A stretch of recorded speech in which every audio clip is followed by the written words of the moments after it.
Hey, so this is Josh over at Gamers Hunt. I'm going to do a quick little deck tech to show you the Tovolar Dire Overlord deck that I've built. I've been a fan of werewolves since the original Innistrad set. I built a werewolf standard deck for Innistrad.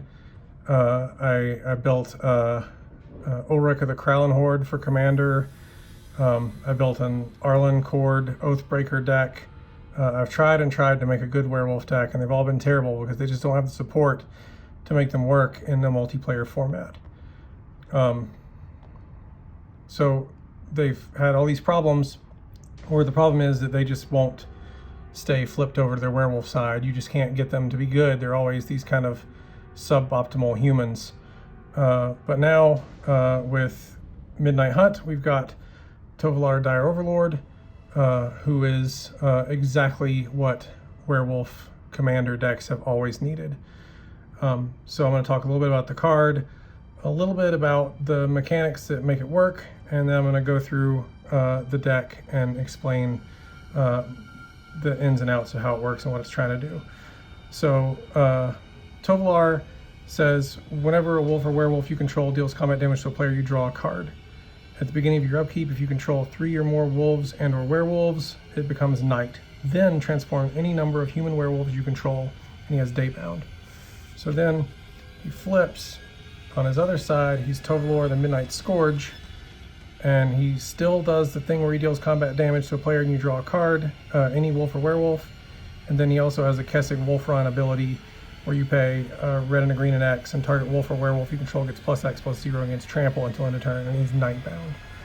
So the day and the nightbound mechanic is new for the set, and what it does is, so if it's day, basically all your daybound creatures will come into play as on their day side, and anything that was nightbound when it becomes day will transform into its nightbound side. If a player doesn't cast any spells during their own turn, it becomes night next turn. That's a little different than the old werewolf mechanic, which was if anyone cast 2 spells on one turn, it became your werewolves would transform. So then when it becomes night, you transform all daybound permanents. Permanents enter the battlefield nightbound. If a player casts 2 spells during their own turn, it becomes day next turn.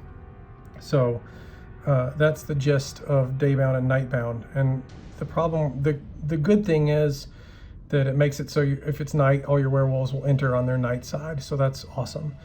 The bad side is that like Moon Mist doesn't work to transform Daybound or Nightbound werewolves. They only transform when it changes from day to night or night to day. So that's too bad. But it's fine because Tovolar transforming all your wolves and werewolves on your upkeep makes it so whenever it's your turn, as long as you have 3 wolf or werewolf creatures, your werewolves are going to be fully powered, terrible monsters ready to ravage the countryside. So that's the gist of how Tovolar works and how the night and day mechanic works. This deck is a little bit inspired by the professors of Tovalar Community College's werewolf deck build, and it's similarly like trying to take extra combat steps. Now, it has some differences, and we'll go over that. I think that this version is better than the version the professor made, and I'll explain why. But so first, let's just look at the werewolves.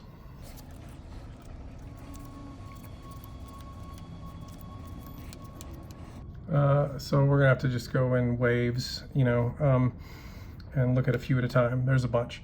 Realmwalker is a changeling. It'll let us look at the top of our library and play cards off the top of our library by naming werewolf as the creature type. Village Watch has haste and daybound, and is a 5/4 for 5, but it flips into Village Reavers and gives all of our wolves and werewolves haste on its nightbound side. Wolf keeps our non-human werewolves from transforming and is a lord for wolves and werewolves, giving them +1/+1. Even if it switches back to day, our nightbound werewolves won't transform because can't beats can in Magic rules. Huntmaster of the Fells has been a staple of most formats he's existed in, whether it's when he was in Standard, he was great. In Modern, he was great in Jund. And so when he comes into play or transforms into Huntmaster of the Fells, you put a 2/2 green wolf creature token into play and gain 2 life. And then when he flips, he turns into this 4/4 Ravager of the Fells, who does 2 damage to a target creature and 2 damage to that player as a 4/4 with trample. Tovalar's Huntmaster, people are talking about how he's Wolf Titan, like Grave Titan, so he puts in 2/2 green wolves into play when he comes in. And then as a night side, he's a 7/7 that makes 2/2 wolves when he attacks. He also lets you fight your wolves and werewolves, so he's removal also. I've separated off some of the other werewolves into sort of their roles, and we'll deal with them separately, but Tovalar's too good to not... Tovalar's Huntmaster and Tovalar's Pack Leader is too good not to deal with up front. Some of the other ones that are really great are Night Pack Ambusher is a Lord. Pirate Heart Wolf is going to give our werewolves Menace. Kruin Outlaw, similarly, when it flips into Terran of Kruin Pass, will give our werewolves Menace.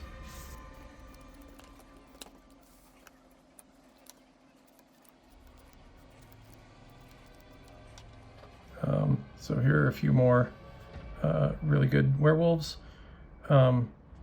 Particularly Instigator Gang will give all of our attacking creatures on his werewolf side +3/+0. Dustwatch Recruiter will let us look at the top 3 cards, put a creature from among them into our library, into our hand, and on the other side he reduces the cost by 1 of creature spells we cast. Hermit of the Natterknolls will draw cards, and he'll draw more cards when our opponents cast spells on our turn on his backside. Sage of Ancient Lore, he draws a card when he comes in, and his power and toughness are equal to the number of cards we have in our hand, but then when he flips, he's Vigilance and Trample, and his power and toughness are equal to the number of cards in all players' hands, so he's huge. Breakneck Rider, he'll give our attacking creatures +1/+0 and have Trample. And the trample is a really big deal because it'll help us make sure we get through with our combat damage so that we're drawing cards when we attack with Tovalar's ability. And finally we have the Mayor, Mondron Shaman, and Gyreach Bandit, who are all phenomenal.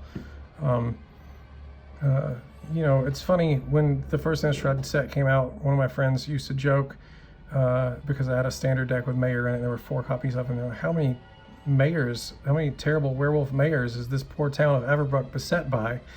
But he's a Lord for humans on his front side. He's played in Modern Humans, who gives all of our humans +1/+1, and all of our werewolves are humans when they're not werewolves. And then when he flips, he turns into Hellpack Alpha, and he's a werewolf Lord, giving all of our wolves and werewolves +1/+1 at the beginning of our end step. We put a 2/2 green wolf creature token on the battlefield, so he's growing our forces as we go and making sure we always have enough attackers to get our damage through and keep drawing cards. Gyreach Bandit is a 3/2 with haste, but when it transforms into Vilden Pack Alpha, then if any of our old werewolves, the ones that aren't Daybound or Nightbound, come into play, it'll transform them. It won't do that to the Daybound or Nightbound ones, but we have tons of old werewolves. Most of them are old.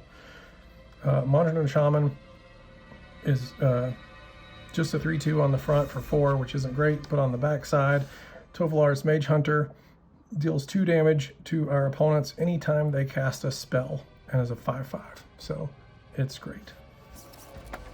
Beyond that basic creature package, we're running both versions of Arlen Cord. There's a 3rd version of Arlen Cord from War the Spark, but it's 6 mana. It's just too much for what it does. You know, playing with Arlen Cord, the Pax Hope is so good that it made me feel like the original Arlen Cord wasn't that good, but that's wrong. The original Arlen Cord is bananas. Between her 2 sides, she has 5 loyalty abilities. They're all great. whether we're giving creatures +1/+1 in trample, we're lightning and bolting things, +2/+2 in vigilant, or we're just making wolves. It's all great. Arlen the Pack's Hope is even better. She's daybound, so if it's day or night, she'll enter on her day or night side.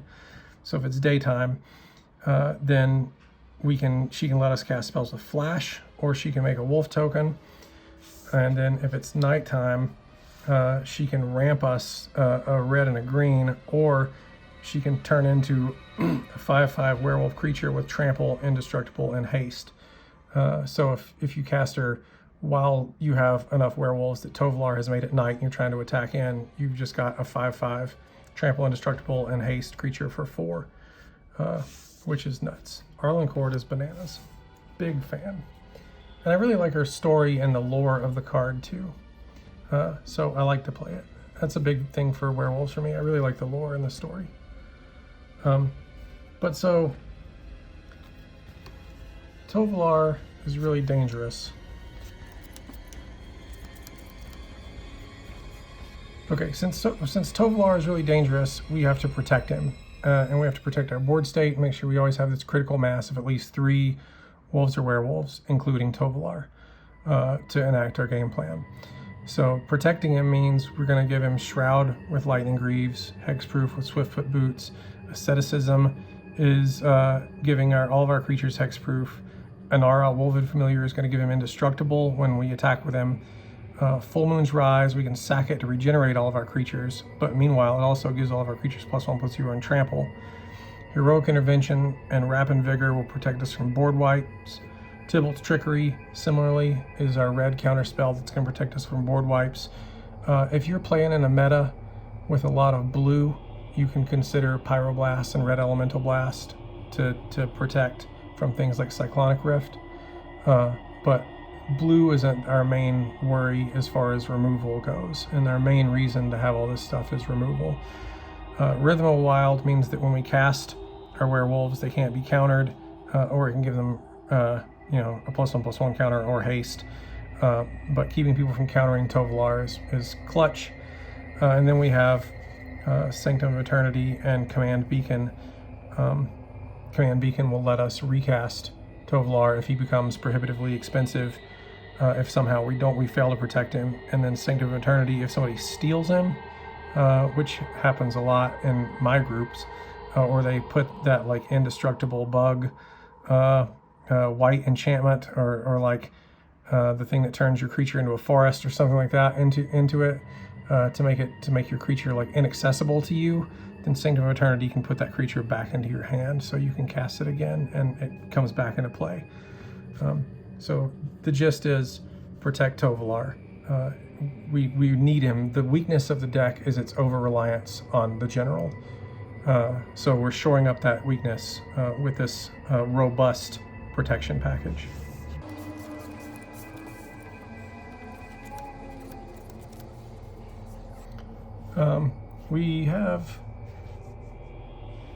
We've got a lot of interaction and removal, and some of it is in the form of creatures. This is our creature removal. Master of the Wild Hunt is going to make wolves on our upkeep, and then we can tap him to tap all of our untapped wolves, and all those wolves deals damage to target creature, and then that creature deals its damage to your wolves. But so you're able to instant speed just send the wolves after someone to attack them. Ulrich of the Krallen Horde, he was never a very good werewolf general, but he is really good at fighting. So when he comes into play as Ulrich, he is a creature +4/+4. That's pretty good, especially since we have so many things that can give our creatures trample and help them get through. And then on his werewolf side, he's a 6/6, and when he transforms into the werewolf side, he's going to fight something. And he's probably going to get buffed by some lord or something like that too. So he's probably going to kill whatever he needs to fight. Afflicted Deserter is a lackluster 3/2 for 4 on his front side, but when he flips, he can destroy an artifact and deal 3 damage to that artifact's controller. So that's great. Artifact removal is important. There's always things like the Great Henge that you want to blow up. Then Daybreak Ranger, he can snipe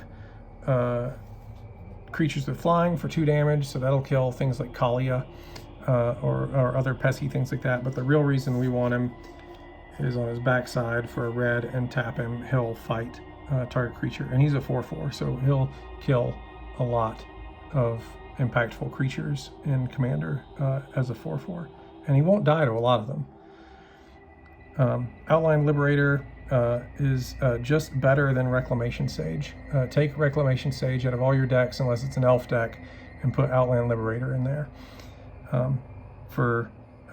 Reclamation Sage would be 3 mana to destroy an artifact or enchantment, and we can do the same thing with Outland Liberator here by sacking it. 2 to come into play, 1 to sack it, destroy target artifact or enchantment, so 2/2. So that's already great. On its nightbound side, then we still have the ability to sack it to destroy target artifact or enchantment, but the best part is whenever it attacks, we destroy target artifact or enchantment defending player controls. So that's amazing.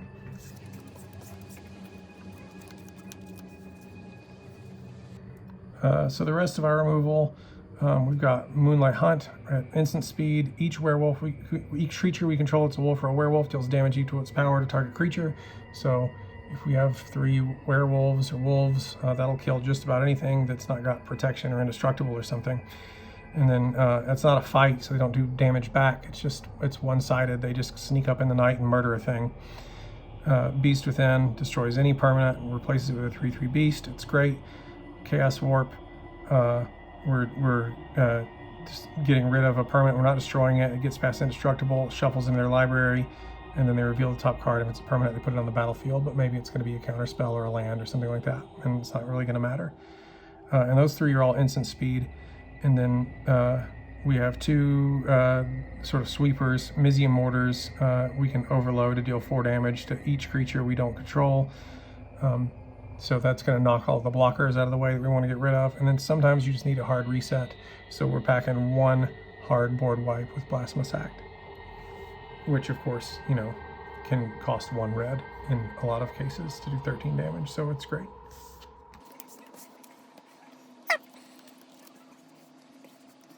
So while we're attacking with all these creatures, we want to make more mana. And this goes into, this is our like, this is a kind of ramp, but it's a ramp that only works on our second main phase. So we're going to put Bear Umbra on Tovalar, and it gives him +2/+2, and Totem Armor, so if he's destroyed, only the Totem Armor is destroyed. When he attacks, we untap all of our lands. So that's going to be clutch to our strategy. Sword of Feast and Famine, similarly, we're going to give it +2/+2 protection from black and green, so more protection. And when he deals damage to a player, that player discards a card, and we untap all of our lands. Druid's Repository, whenever a creature we control attacks, we put a charge counter on Druid's Repository, then we can remove a charge counter from it to add 1 mana of any color to our mana pool. So again, we're attacking with 3 creatures, then after that we have access to 3 mana whenever we want, of any color. These 2 werewolves, Kessig Naturalist and Conduit of Storms, when they attack, they'll give us mana on our next step. When Kessig Naturalist transforms, he'll still do that, but he's also a wolf and werewolf lord. And then Conduit of Storms, we're probably not going to transform him a lot, but if we do, then he makes more mana and is a little bigger. So that's great.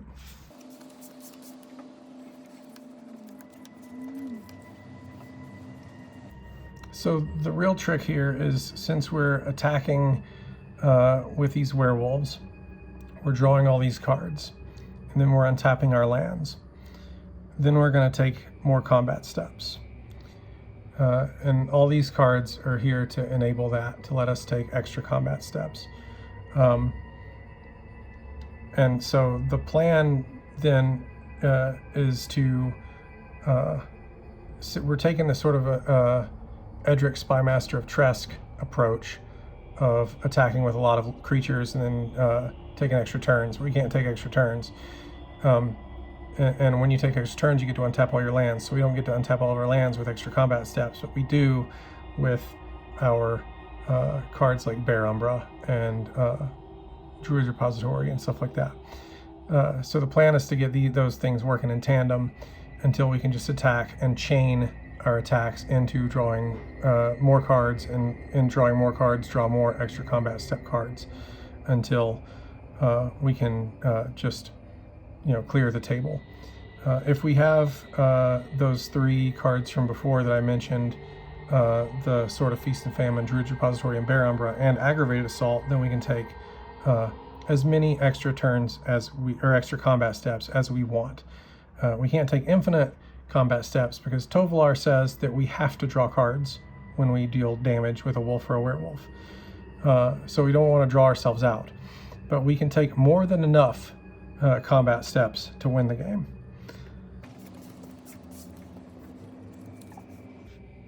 And so, just to be sure, we've got a few pieces that help finish it off. Honestly, Howlpack Resurgence is in this little stack because I didn't have a better place for it, but it's still going to give our werewolves and wolves +1/+1 and trample with flash, and trample is key to our extra combat steps and our card draw and all that stuff working, because we have to get our creatures to hit. So that's going to do that. Berserker's Onslaught is going to give all of our attacking creatures double strike, which means they'll hit twice, so they'll draw twice as many cards. They'll kill blockers, and then if they have trample, they'll double strike right over. So that's amazing. That should help finish things up pretty quickly. And then Triumph for the Hordes is going to give all of our creatures +1/+1, trample, and infect. So then with infect, our opponent only needs 10 poison counters to die instead of 40 damage. So we're getting through a lot faster. That's really going to speed up the clock. And usually when Triumph for the Hordes comes down, the game is going to be over.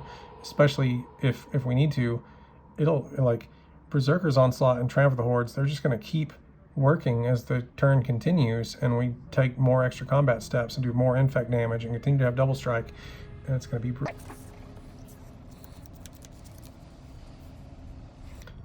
The ramp part of the video, ramp's a little boring, I think, but it's necessary. We have to have it. So we've got a few artifacts. Thought Vessel is key because we're going to draw so many cards. We're going to have more than 7. I don't really want to discard, and we're ramping anyway, so we may as well. Ulvenwald Captive is a defender, but he's also going to give us that critical mass of werewolves that we need to get Tovalar to start turning it to night. And he makes a green mana. We're never going to flip him, but you know, let's entertain the idea that we would. If we did, he makes more mana and is bigger and is no longer a defender. Scorn Villager, Little Red Riding Hood, is a 1/1 for 2 that makes a green, and it's a werewolf, so that's great. And when it flips, it makes 2 green and is a 2/2 with Vigilance, so that's great too. And importantly, they're bringing Tovolar online. Nature's Lore, I'd rather have that than another Mana Rock, just because we can untap our lands with so many things. It's better to have effects like that than not. And at 2 mana, that's where I want all my ramp to be, no more than 2, because Tovolar is coming down on 3.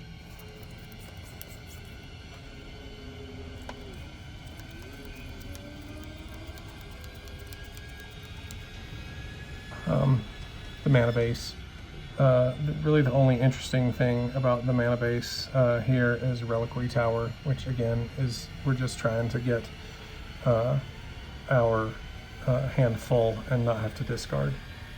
So this is the dual lands that I'm running. You know, no OG duels, but it's good enough. It's certainly effective for bringing out Tovalar on turn 3 and all the werewolves and instant and extra combat step spells. There's no problem casting them this way.